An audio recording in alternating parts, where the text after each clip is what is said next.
नहीं है हम, किसी से कम नहीं है हम। हिम्मत है हौसला है बुलंद, हिम्मत है हौसला है बुलंद, चाहते हैं समाज का संबल। कम नहीं है हम, किसी से कम नहीं है हम। अरमानों के पंख लगाकर भरना है परवाज़, नए सफ़र का नए जोश से करना है आगाज़। मंजिल हमें मिल ही जाएगी, ये पूरा है हमें यकीन, हमसे बोल रहे आपके उड़ने का अंदाज़। कम नहीं है हम कार्यक्रम में आप सभी का बहुत बहुत स्वागत करते हैं। इस कार्यक्रम में हम आपसे मिलवाएंगे कुछ ऐसे विशेष व्यक्तित्वों से जिन्होंने अपनी ज़िंदगी में आए तूफानों का सामना बहुत साहस और निडरता के साथ किया और अपने जीवन को नए आयामों से जोड़ दिया। काम करो ऐसे की पहचान बन जाए, हर कदम चलो ऐसे की निशान बन जाए। जिंदगी तो सभी जी लेते हैं, तू जी ऐसे की तेरी मिसाल बन जाए। कम नहीं है हम, किसी से कम नहीं है हम। आज मुलाकात करते हैं एक ऐसे ही विशेष व्यक्तित्व से। गीत, संगीत और गायन में अपना नायाब स्थान बनाने वाली मधुर वाणी की धनी डॉक्टर दिव्यता गर्ग से आज हम बातचीत करेंगे।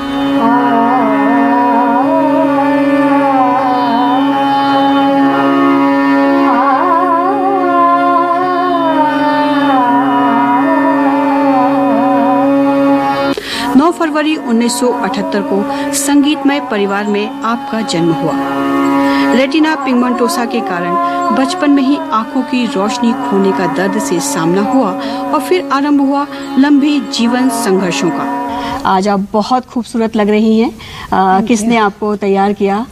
मैं खुद तैयार होती हूँ। अच्छा। इसके लिए मुझे हेल्प की ज़रूरत नहीं होती है। हाँ, मैं कलर कॉम्बिनेशन के लिए ज़रूर अपनी मम्मी या मेरे घर में मेरी मदर इन लॉ रहती है तो उनसे ज़रूर डिस्कस करती हूँ, अदरवाइज तैयार मैं खुद ही होती हूँ। अच्छा, आज आप किसके साथ आए हैं यहाँ पर? जी, मैं अपनी मम्मी जी के साथ आई हूँ।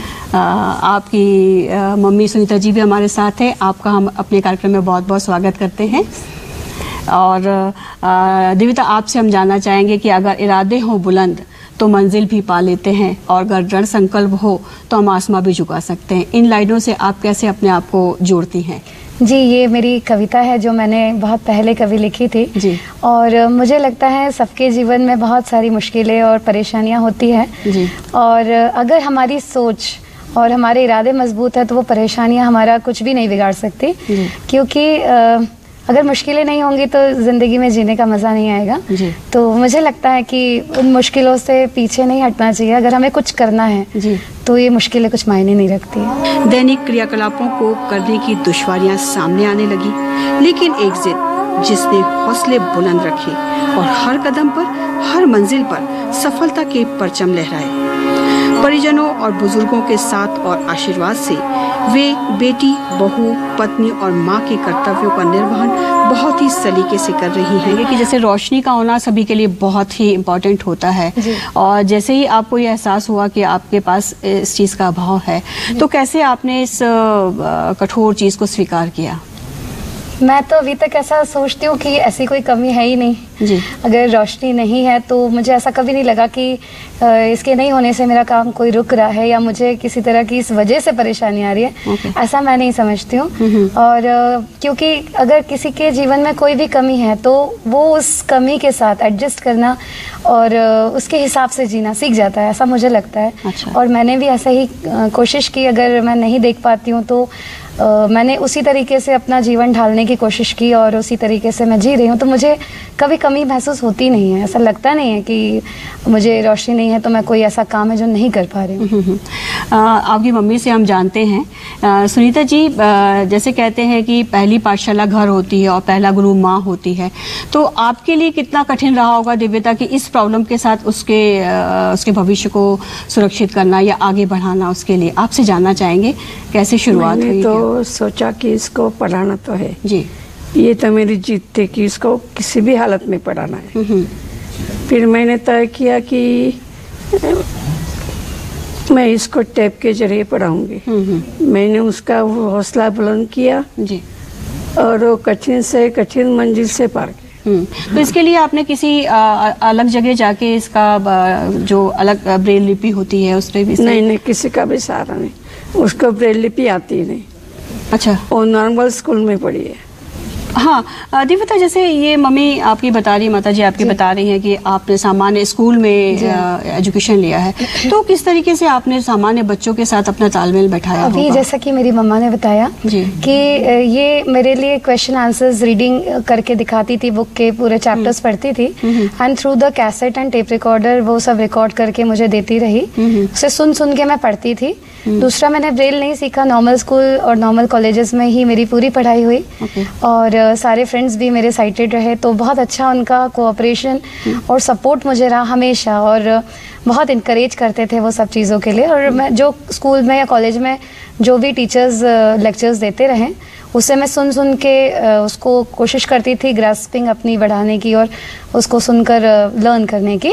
कॉलेज में मैं अपना छोटा टेप रिकॉर्डर भी ले जाती थी, जिससे मैं लेक्चर्स रिकॉर्ड करके ले आती थी उस पे प्रोफेसर्स के। अच्छा। तो इस तरह से बीए, फिर उसके बाद मैंने सोशियोलॉजी, म्यूजिक दोनों में MA, फिर PhD, तो इस तरह से पूरी पढ़ाई मेरी चलती रही। और PhD के दौरान ज़रूर मुझे राइटर वगैरह की ज़रूरत होती थी कि रीडिंग और राइटिंग जो मुझे करके दिखा सके, तो उसके लिए भी मैंने रीडर हायर किए, अपने लिए राइटर हायर किए, और उन्होंने बहुत अच्छे से मेरा साथ दिया। कहीं भी जाना है, कुछ रिसर्च करना है, कुछ वेबसाइट पर से सर्च करना है, तो वो रीड करते थे, मुझे जो चाहिए होता था उसको मैं उन्हें डिक्टेट करवाती थी, या उस चीज़ को मैं सेव करवा लेती थी अपने इसमें। तो इस तरह से पूरा एजुकेशन होता रहा। अच्छा, हाँ, तो स्कूल में किस तरीके से दिव्यता आपने परेशानियाँ फेस की हैं? एक्चुअली मैम, शुरू में तो हर जगह, चाहे स्कूल हो, चाहे कॉलेज हो, चाहे मैं जहाँ जॉब करती हूँ वहाँ हो, कोई भी नई जगह, सबसे ज़्यादा तो हमें यही सवालों के जवाब देने में मतलब देने पड़ते हैं और सामना करना पड़ता है कि आप कैसे कर पाओगे, आप नहीं कर पाओगे, आपसे नहीं होगा, आप नहीं देख सकते हो, आप मतलब जिद कर रहे हो लेकिन आपसे बनेगा नहीं। तो इस तरह के नेगेटिव रिस्पॉन्सेज हमें बहुत मिलते रहे हर जगह, और अभी भी मिलते हैं। अच्छा। तो ये ज़रूर है कि मेरे मन में ये जिद रहती है कि जो काम मुझे करना है तो वो मुझे करना है, किसी के कुछ कहने से मुझे ज़्यादा फर्क नहीं पड़ता, और जब कोई कहता है तो मुझे और ज़्यादा ये लगता है कि मेरे लिए चैलेंज है, अब तो मुझे ज़रूर ये प्रूव करना है। तो हर जगह अपने आप को प्रूव करने का एक जो शुरू से सिलसिला चलता रहा, वो स्कूल में भी रहा। कुछ टीचर्स को लगता था कि इन्हें ब्लाइंड स्कूल जाना चाहिए, वहाँ पढ़ना चाहिए, बट मेरे फादर बहुत स्ट्रांगली इस चीज़ को मानते थे कि नहीं, अगर सोसाइटी हमारे लिए, कोई ब्लाइंड लोगों के लिए अलग सोसाइटी तो होती नहीं है, आगे चल के नॉर्मल सोसाइटी में इसे सर्वाइव करना है, तो नॉर्मल स्कूल और कॉलेजेस में क्यों नहीं ये पढ़ाई करेगी। तो उन्होंने काफ़ी उसके लिए फेवर किया, और बहुत टीचर्स और सबको कन्विंस किया कि आप इसे पढ़ने दीजिए और कोई प्रॉब्लम नहीं आएगी। और धीरे धीरे फिर वो लोग भी इस बात को समझने लगे, मेरे टैलेंट को पहचानने लगे, और उन्हें लगा कि जब वो क्वेश्चंस करते हैं तो मैं उसका आंसर बहुत अच्छे से दे रही हूँ, और सारा कुछ मेरा वर्क कंप्लीट होता है। तो उन्हें भी इन चीज़ों से मतलब खुशी होने लगी, मुझे उस स्कूल में रखने में और कोऑपरेट करने में उन्हें भी अच्छा लगने लगा। पर शुरू में ज़रूर हर जगह, चाहे मैं कहीं भी, मैंने महसूस किया कि हर जगह मुझे नेगेटिविटी, निराशा और हतोत्साहन का तो बहुत सामना करना पड़ा। जी नहीं, तो जैसे आपने इस सब चीज़ों का सामना किया है, तो ऐसी कौन सी शक्ति थी जिसने आपको बिल्कुल निराशा में डूबने नहीं दिया? आई थिंक मेरे लिए मेरी सबसे बड़ी जो स्ट्रेंथ है वो मेरा म्यूज़िक ही है, और बहुत छोटेपन से ही मैं म्यूज़िक सीखती रही हूँ, और क्लासिकल, वोकल और लाइट म्यूज़िक मैंने सीखा है। मैं ज़रूर बताना चाहूँगी, मेरे गुरुजी आदरणीय श्री सिद्धराम स्वामी कुरवार जी, जिनसे मैं क्लासिकल सीख रही हूँ, और मरहूम जनाब सरवत हुसैन साहब, जिनसे मैंने लाइट म्यूज़िक सीखा है, और इसके अलावा भी मैंने कॉलेजेस और स्कूल में भी काफ़ी लोगों से म्यूज़िक सीखा है, बाकायदा ट्रेनिंग ली है। तो वो जो म्यूज़िक रहा, उसकी वजह से मुझे शायद ऐसा लगा कि वो एक मेरे लिए स्ट्रेंथ है, क्योंकि जब कभी कोई प्रॉब्लम आती है, अगर मैं थोड़ी देर भी गा लूँ, रियाज कर लूँ, म्यूज़िक सुन लूँ, तो वो सारे टेंशन अपने आप पता नहीं चलता कहाँ गायब हो गए। अच्छा अच्छा अच्छा। तो वो मुझे लगता है वो बहुत बड़ी एक स्ट्रेंथ है मेरे लिए। अच्छा। बहुत बड़ी ताकत है, और आई थिंक वही मेरी सबसे बड़ी पहचान है, तो मुझे बहुत अच्छा लगता है उस चीज़ को महसूस करके। दिव्यता, आप गायन के क्षेत्र से जुड़ी हुई हैं, जी, तो क्यों ना हम थोड़ी सी एक आपसे कुछ सुन लें, कुछ अच्छा मधुर सा गीत या जो भी आप पसंद करते हो। जी, एक राष्ट्रीय गीत है जो कि माननीय मुख्यमंत्री जी शिवराज सिंह चौहान जी बहुत पसंद करते हैं, और कई बार उसके लिए वो मुझे सम्मानित कर चुके हैं, तो मैं चाहूँगी कि उसकी कुछ 2 पंक्तियाँ मैं आप लोगों को ज़रूर सुनाऊं। चलिए आइए सुनते हैं दिव्यता जी से उनका प्यारा सा एक गीत। जी। वंदे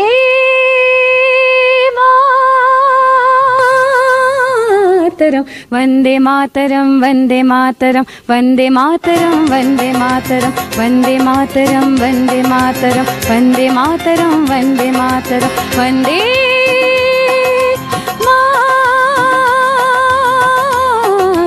वंदे मातरम वंदे मातरम वंदे मातरम वंदे मातरम सुजलां सुफलां मलयज शीतलां सस्य श्यामलां मातरं वंदे सुजलां सुफलां मलयज शीतलां सस्य श्यामलां मातरं वंदे मातरं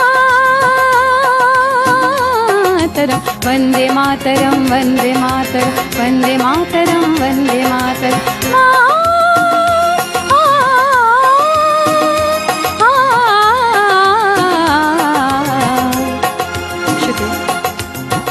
दिव्यता ने संगीत और समाजशास्त्र विषय में एमए और संगीत में पीएचडी की उपाधि प्राप्त की। बचपन से ही संगीत की रुचि ने आपको शास्त्रीय गायन, सुगम संगीत, गीत, गजल, भजन, चित्रपट संगीत के गायन और अनेक वाद्य यंत्रों जैसे हारमोनियम, सिंथेसाइजर, गिटार, ढोलक, कॉन्गो, सितार के वादन में महारथी बना दिया। अभी तक उन्होंने 1388 कार्यक्रमों का प्रस्तुत किया है संपूर्ण भारतवर्ष में। इन सफलताओं में महत्वपूर्ण योगदान रहा उनके पति अमित का, जिन्होंने हर कदम पर साथ खड़े रहकर हौसला बढ़ाया। चले चलते रहने की बात जब हो रही है तो हम बात करते हैं आपके परिवार के बारे में कि आपके दैनिक कार्यों के साथ आपका परिवार है, आपके जीवन साथी हैं, तो जीवन साथी के साथ आपका किस तरीके से तालमेल बैठाते हैं आप लोग दोनों? जी मैं बताना चाहूँगी, मेरे जीवन साथी डॉक्टर अमित गर्ग, वो भी विजुअली इम्पेयर्ड है जी, और वो भी बहुत अच्छे सितारिस्ट है, म्यूजिशियन है और अच्छे म्यूज़िक कंपोज़र भी है। अच्छा। तो बहुत अच्छा उनका नेचर, और नेचर से ज़्यादा बहुत केयर करते हैं, बहुत हर चीज़ में पर्टिकुलर है, उन्हें हर काम बड़े परफेक्शन के साथ अच्छा लगता है जी। और बहुत कुछ मैं उनसे सीखती हूँ, हालांकि मैं जाहिर नहीं करती उन पे। आप दोनों साथ में गाना गाते हैं? मैम बहुत कम गाते हैं। अच्छा, आप लोगों की पहली मुलाकात किस तरह से हुई? पहली मुलाकात एक्चुअली मैं जिस एनजीओ से जुड़ी थी, नेशनल फेडरेशन फॉर ब्लाइंड, में वहाँ के एग्जीक्यूटिव मेंबर रही हूँ।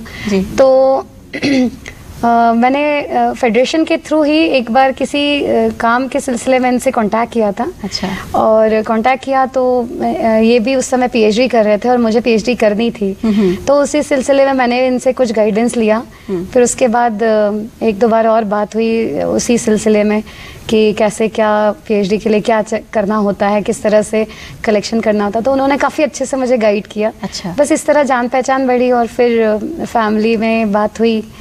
तो पहले तो सपोर्ट नहीं था फैमिली का बिल्कुल भी, मतलब अगेंस्ट थे वो। उनका कहना था कि आप कैसे मैनेज करोगे, आपको नहीं दिखता है दोनों को, तो कैसे सब कुछ होगा, क्योंकि बहुत मुश्किल होता है सभी चीज़ें इस तरह हैंडल करना और ज़िंदगी इतनी आसान नहीं है। हाँ। तो बहुत कन्विंस किया, तो मेरे फादर और मेरे पेरेंट्स तो बहुत जल्दी कन्विंस हो गए मेरी बात से। उन्हें यकीन था कि उनकी बेटी कह रही है तो ज़रूर वो करके दिखाएगी। बट ससुराल वालों को मनाने में हमें काफ़ी समय लगा। जी हाँ, काफ़ी समय लगा, लेकिन हाँ अब वो भी इस बात को एक्सेप्ट करते हैं और खुश है। अपने घर की चहेती बहू बनकर सभी के दिलों पर राज कर रही है। तो जैसे ये तो हो गया कि आप लोग का एक बहुत अच्छा ग्रुपिंग हो गया, दोनों का एक से नेचर वाले स्वभाव वाले मिल गए और बहुत अच्छे से गाड़ी चल पड़ी। जब बच्चे का जन्म हुआ तो कुछ नई चुनौतियां सामने आई होंगी? जी मैम, एक्चुअली हम दोनों का रेटिना पिगमेंटोसा का प्रॉब्लम है, हस्बैंड वाइफ का जी।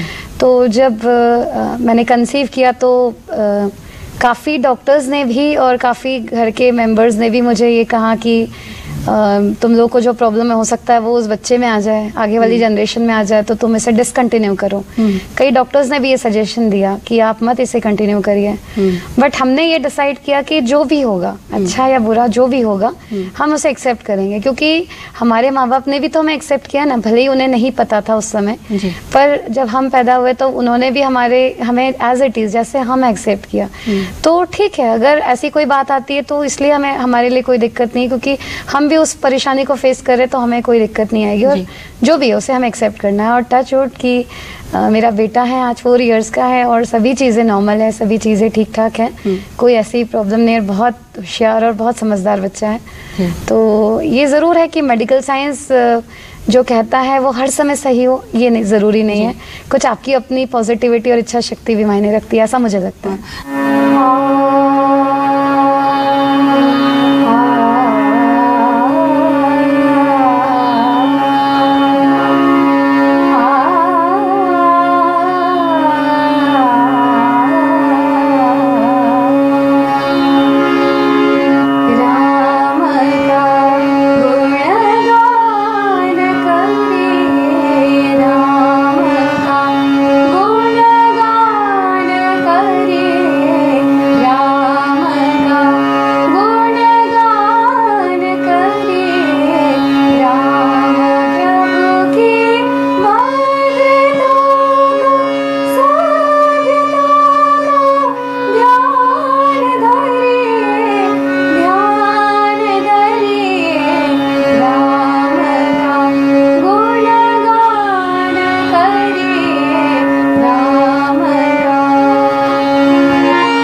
सुनीता जी, जैसे इन्होंने बताया कि जब इन्होंने कंसीव किया तो इनके परिवार में डॉक्टर्स ने सभी ने बोला कि भाई कहीं ऐसा नहीं हो कि आपका बच्चा भी उसी तरीके से किसी प्रॉब्लम का शिकार हो, तो आप लोग कितने सहमत थे इसके इन लोगों के इस फैसले से? इससे तो मैं सहमत हूँ विचारों से। नहीं तो मतलब इसका जो इन लोगों का जो फैसला था उससे आपको कोई आपत्ति नहीं थी? ठीक है, जो ईश्वर को मंजूर जो ईश्वर को मंजूर है वही हुआ। अच्छा, आपको कुछ पहली बार जब देविता एक तो इतनी सफलता हासिल कर रही हो, उसके बाद उसके फैमिली में एक नया मेहमान आने वाला है, तो आपको उस समय क्या महसूस हो रहा था? अच्छा लगा। तो आपके बेटे का जन्म भोपाल में ही? जी हाँ, भोपाल में। हाँ, ऐसा लग रहा है ना? तो देवता, आप हमें और ये बताइए कि आगे फ्यूचर प्लान आपके किस तरीके से होने वाले हैं? म्यूजिक कोई कॉन्सर्ट बड़ा सा करने वाले हैं या म्यूजिक इंस्टीट्यूट में आप कुछ और परिवर्तन लाने वाले हैं? जी मैम, एक्चुअली अभी मेरा जो ड्रीम रहा है और जो मैं करना चाहती हूँ उससे तो अभी मैं काफ़ी दूर हूँ, लेकिन मेरी जो सोच है या सपना है कि मैं प्लेबैक सिंगिंग में जाना चाहती हूँ और एक आर्टिस्ट के रूप में मैं अपना पहचान अपनी बनाना चाहती हूँ। तो मैं उसके लिए निरंतर प्रयास करती रहती हूँ।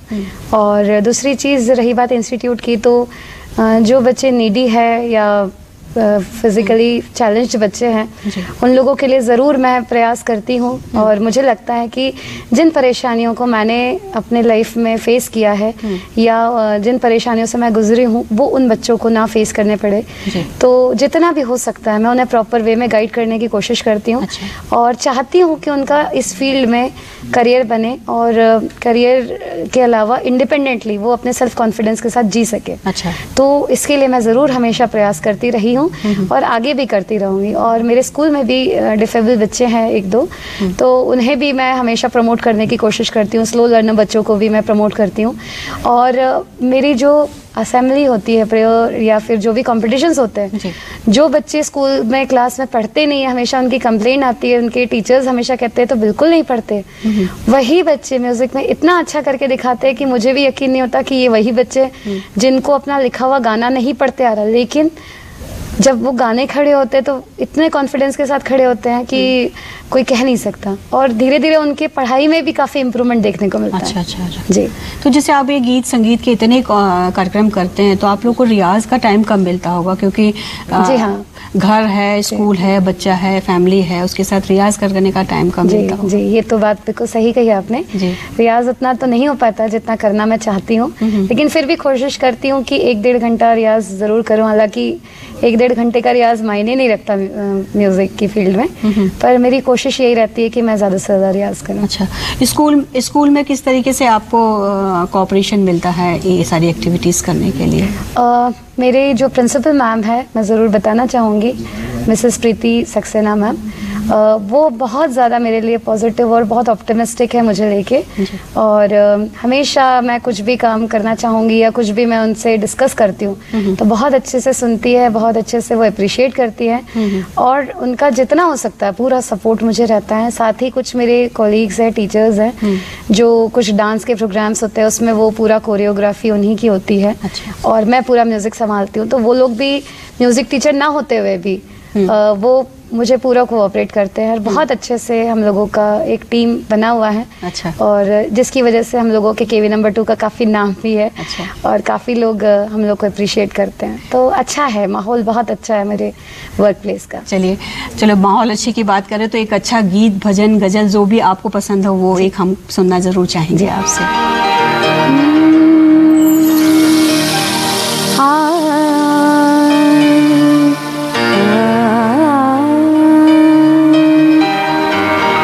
शायद कोई बहाना बनाओगे आज भी, शायद कोई बहाना बनाओगे आज भी, झूठी कसम सफाई से खाओगे आज भी, शायद कोई बहाना बनाओगे आज भी।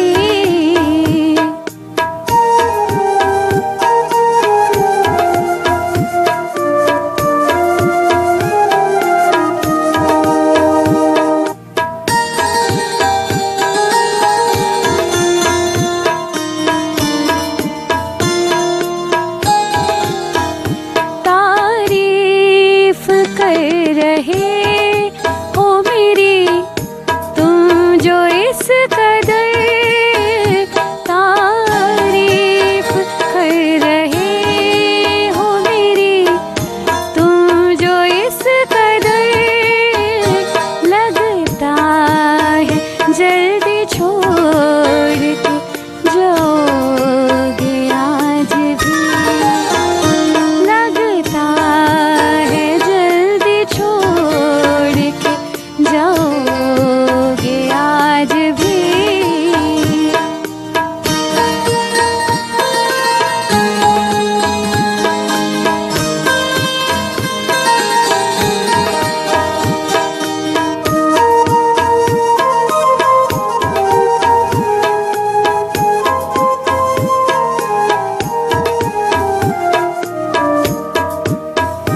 करते तो है यकीन मगर जानते हैं हम, करते तो है यकीन मगर जानते हैं हम, आने का करके वादा न आओगे आज भी, आने का करके वादा न आओगे आज भी, झूठी कसम सफाई से खाओगे आज भी, शायद कोई बहाना बनाओगे आज भी,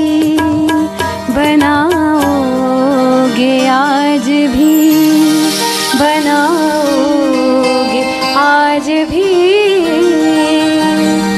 बताना चाहूँगी कि मेरे गुरुजी मरहूम सरवत हुसैन जी की ये कंपोजिशन है जी। और उन्हीं की याद में मैंने आज इसे प्रस्तुत करने की कोशिश की है।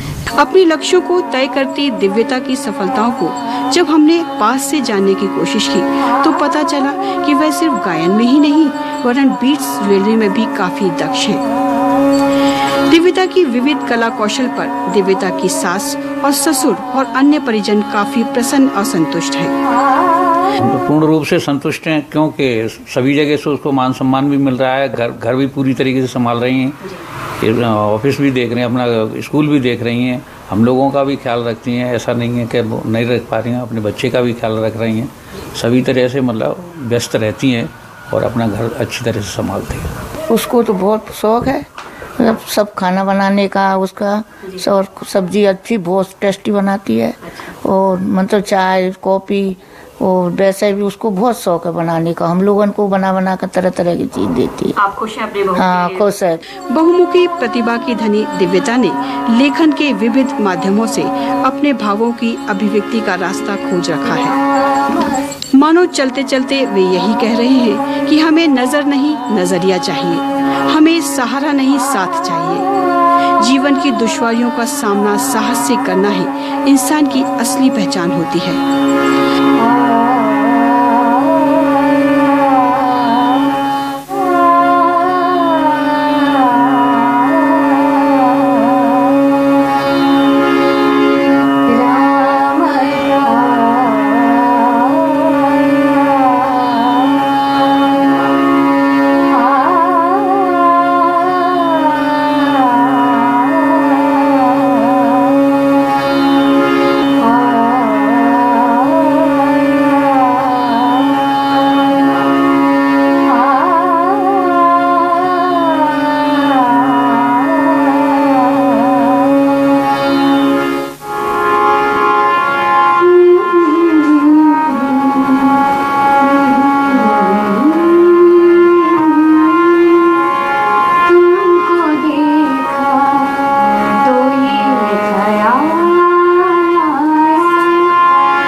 कम नहीं है हम, किसी से कम नहीं है हम।